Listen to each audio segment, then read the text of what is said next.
We're going to talk about it all with Alan May, who joins us, a veteran of many, many years in the National Hockey League and from the Washington Capitals TV broadcast. Hey, Al, thanks for coming on again, man, to chat hockey. We never get enough of it, of course. But I'll be honest with you, I didn't think I would have your Capitals in a playoff spot this late. Did you? And there have been times this season that I said, absolutely no way. But when I look at those older players, the top-end guys, and the amount of heart they have, the great guys that they are to the young players in the dressing room and teaching them, and the way this team is stuck together, they just have an incredible spirit about them. And I said on my first show at the start of this season, when they asked my predictions for how the Caps would do this year, I said they would be playing the last weekend, the last games of the season to determine whether they got into the playoffs. And whether that's going to be a wild card spot or third place in the Metropolitan Division, they're still in it, and it's still going to go right down to the wire, because watching those games last night, Detroit, watching the Flyers, watching the Islanders, they're all in it, and they all have a belief that they can go right to the last game and find a way to get in the playoffs and hopefully surprise some of those teams that have been, granted the Stanley Cup already when you listen to all the prognosticators.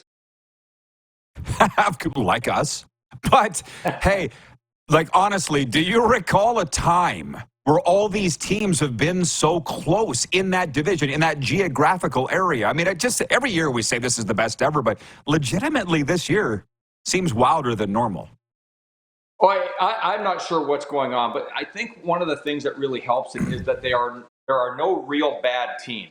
A few years ago, the Capitals needed 101 points to get into the playoffs because New Jersey was awful, the Buffalo Sabres were awful, and everyone ended up with elevated points. So no one's awful this year as far in the Eastern Conference, in my opinion. So everyone just keeps battling away and finding ways. They have a bad week, and then they have a great week, and they have a bad 2 weeks, and they have a great 2 weeks. And I've said that about the Capitals this year.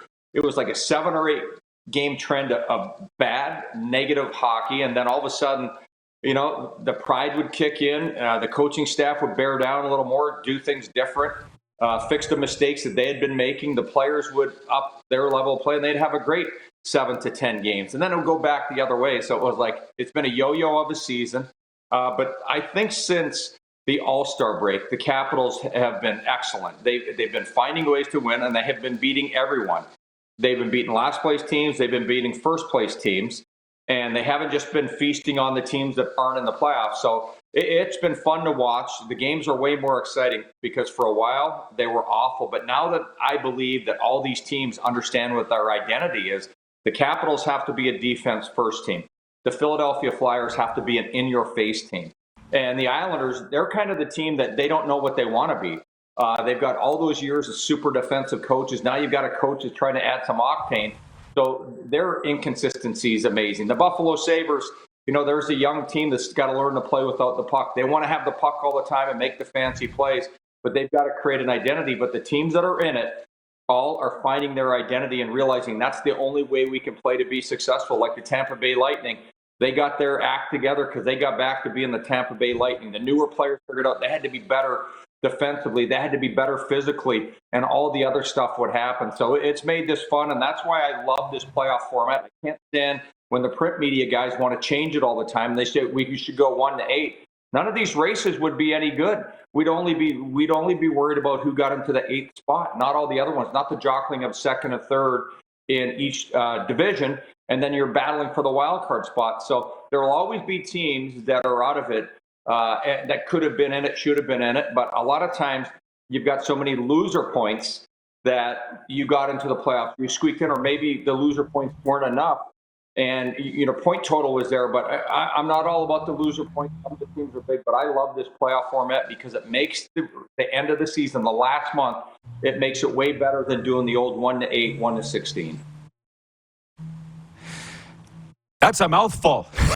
And it was fantastic. And I'm with you. I hope they don't change it. I'm hearing it in the press box here in Sunrise. They need to change to go to 1 to 8. And I'm like, guys, a lot of wise people put this format in right now, right? So I hope they don't change it and they aren't convinced. John Ohm in Winnipeg writes in and says, yo-yos for sale in Winnipeg Jets land. He says, bring on Calgary Thursday.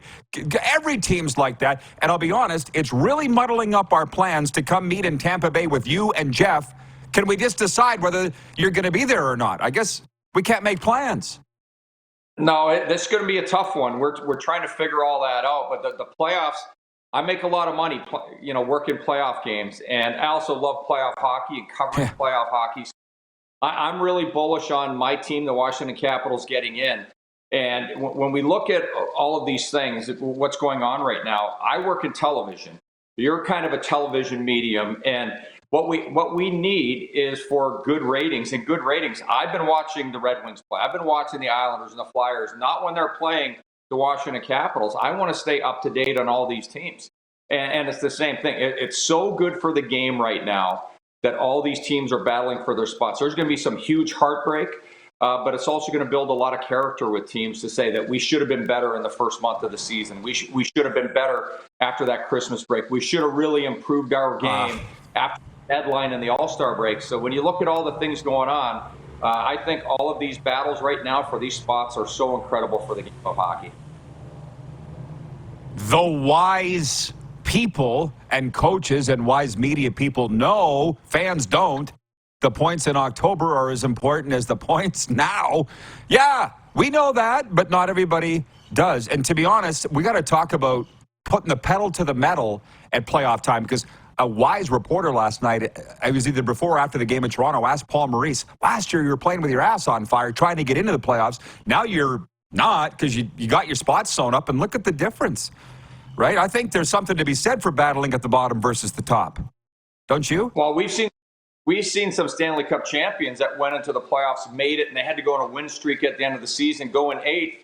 And I think it was that LA Kings team that did it and won the cup. And they had to play against all the highest seeds left in the conference that they were in. Then they had to play the highest seed team in the National Hockey League, and they won a Stanley Cup. And then when you look at the year that the Flyers played the Chicago Blackhawks in the Stanley Cup, the Flyers got in, I believe, on the last game of the season.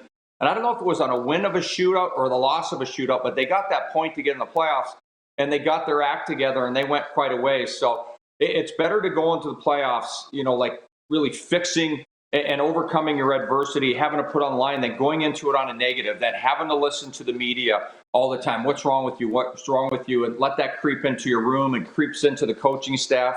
So when you can go in there and all of a sudden it's you against the world because you've been battling so hard, and now you know what it takes. You now know what your identity of your team is to be successful. And you look last year at the Panthers.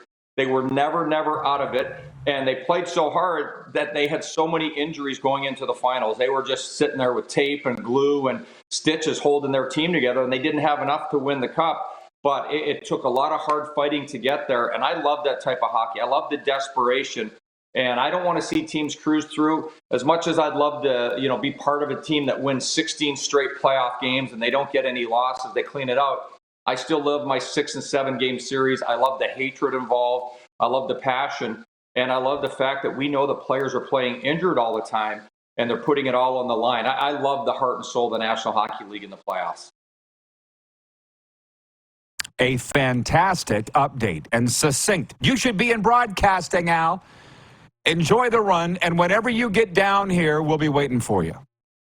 All right, I can't wait, and I hope you overcome the rejection of Serena for the pickleball tournament. How about that? No kidding. She can't wait to meet you, by the way. She's got a lot of Oiler questions for you. All right, thanks, Al.